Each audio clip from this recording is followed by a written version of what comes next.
Hey, what's going on everybody? Thank you so much for joining me for today's video. In today's video, we're going to recreate Glenn Fricker'S pickup experiment. In 2023, Glenn Fricker came out with several videos making an argument and providing a lot of just honestly great evidence saying how pickups don't really matter. Meaning, from pickup to pickup, there isn't that much audible difference. And we've been so brainwashed by pickup marketing over the years. This pickup is going to give you tone A, the magical cure that you're looking for that's going to make your tone so much better. And it just does not f***ing work that way!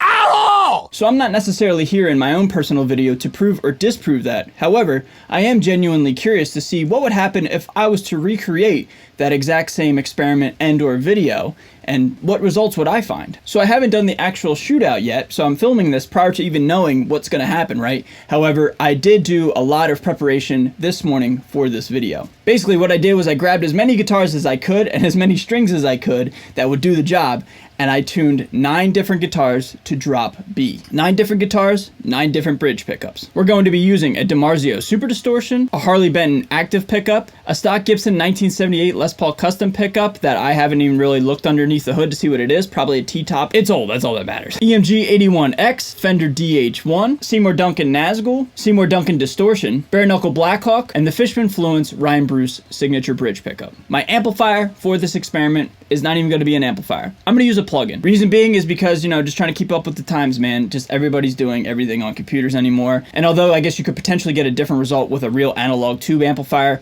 one, that's loud as and I don't feel like wearing earplugs right now today. And two, what's the point of making an outdated shootout and experiment in 2023? If the equipment's outdated, there's no sense in doing any sort of R&D in present day, you know? So yeah, 9 guitars, drop B. I'm just gonna play a riff, one of my favorite riffs. Just chug along, no processing, no nothing, man. Just gonna run through the STL tonality Andy James and just see what happens, okay? So let's get to it.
Alright everybody, good morning. It's the following morning, bright and early. It's like 7:30, 8 o'clock in the morning here, the next day since the beginning of this video. And so my attempt to recreate Glenn Fricker'S pickup test is complete, and honestly, after spending the rest of yesterday and early this morning today listening to my findings, I feel as though I have some pretty interesting results. What are my results? Well, I kind of sound like the old Dos Equis commercial for anybody who remembers that one, right? I don't always hear a difference with my pickups, but when I do, I hear a pretty big difference, you know? Meaning, there's a lot of guitars and or pickups that blend together, and I honestly couldn't discern, like, say, the Duncan distortion from my 1978 Gibson Les Paul Custom. There's 4 guitar tones that stood out to me: the DiMarzio Super Distortion, the EMG 81X, the Blackhawk in my Toro, and the Fishman Ryan Bruce in my Solar. In my opinion, I think those 4 sound the most different, and especially the Fishman and the Blackhawk. What have I always said about my Balaguer Toro and the Blackhawk? Not a lot of low end, a lot of mids, and a lot of highs, and great for leads, right? Well, if you just listened to my Blackhawk and or Toro, you guys can hear that, right? I'm glad in doing this kind of shootout with all of my other pickups that, like, what I've been describing is very, very prominent when you put it up against all my other guitars and or pickups. And I'm really glad that the Fishman pickup did the Fishman thing, which is just like ultra clarity and just no definition. As Tosin Abasi describes Fishman's, TV and 4K, right? And I think where you can really hear the most difference in these 4 pickups is in that open 1 segment of the riff I was playing. Hope you guys aren't sick of that riff. I played it to death in this video. But just listen how like the notes develop and the sound develops, and just going from that open chug to that first fret, just a minor second half step up, you can hear when I hit the first fret just how the pickup and or guitar snarls. So here's that segment back to back to back with these 4 pickups that I'm mentioning.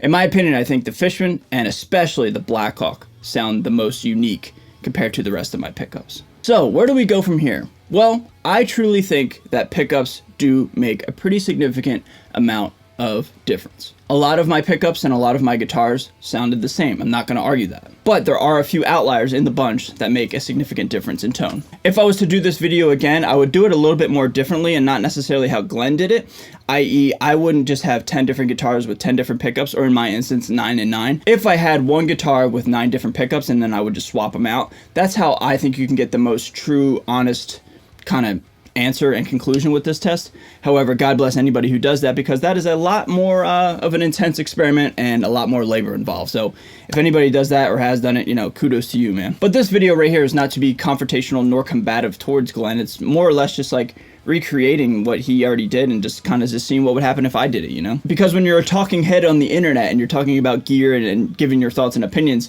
you gotta have done your own R&D to back up your claims, right? So I figured it was just like, you know what, I gotta try it myself. And honestly, the difference in tone between all the guitars I played, I don't know if that's directly attributed to the pickup or the guitar itself, or an amalgamation of both. I think it's probably, you know, the latter, right? So when my guitars sound different from one to the other, I don't think it's solely responsible for the pickup, because there's obviously a bunch of different other factors like scale length, construction, all the above, right? But one final point I want to bring up in terms of pickups for this video is the response of a guitar and or a pickup, the feel. All right, I see you rolling your eyes, you know, all you audio engineers. Oh, the feel, the response. What are you talking about? Hear me out. I personally, as a player, think that the output and the response of a pickup is a part of the decision of, does this pickup sound good or does it have good tone? You guys know me, I love active pickups and or very, very hot pickups, especially for pinch harmonics. Pinch harmonics are my favorite just kind of trick on the guitar, and I try to use them literally every single note almost if possible. So for the message that's in my head that I need to deliver through my hands onto the instrument, I need a guitar and or a pickup that can deliver the message and can respond to what I'm saying. If you have a low output pickup versus a high output pickup, that's going to alter how, like, say, your pinch harmonics ring through, or how just, like, you know, your screaming leads or riffs come through, right? So honestly, I think the output and the response level of a guitar or a pickup is certainly a factor into thinking like, oh, does this pickup sound good, you know? Because if it can't deliver the message, how can you tell if it sounds good? Out of all the 9 guitars that I played in this video, different guitars respond differently to the message I'm sending. And that in turn makes it a favorable or not so favorable experience when playing the guitar. Like honestly, one of my favorite responding guitars that I played in this video was the Harley Benton. That thing screams a lot and I don't really have to dig in. And that's honestly because it's probably a set of active pickups. A lot of compression, less dynamics. I've said that a million times. I like lack of dynamics for what I'm trying to do, especially in high gain tones. I don't understand why people want dynamics in metal. Like, I literally don't get it. Like, what? Dude, crank it up and let it rip. Anyway, man, yeah, so kind of wrapping up this point right here, I think the pickup response is a factor to tone, and I don't know how you can objectively and or quantifiably measure that. It's just a feel thing with any guitar, really. Like, if you're playing and it's just, like, coming to life and it's just screaming and it just speaks to you, man. You know, like, I don't know if that's the pickup or what, but I really think it is, and, like, the response and the output kind of just colors your tone and colors your thoughts about the tones of pickups. Anyway, man, yeah, that's my video. What do you guys think of my thoughts and opinions? I'll say it one more time. I think pickups do matter and they do affect your sound, and that's up to you to decide if it's worth swapping them out. I certainly love swapping them out because I do hear an audible difference and I do have a different user experience, we'll say, from guitar to guitar and or from pickup to pickup.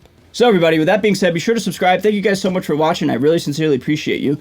I am out of here. Y'all stay safe, stay healthy, and stay metal. See you guys next time. Later.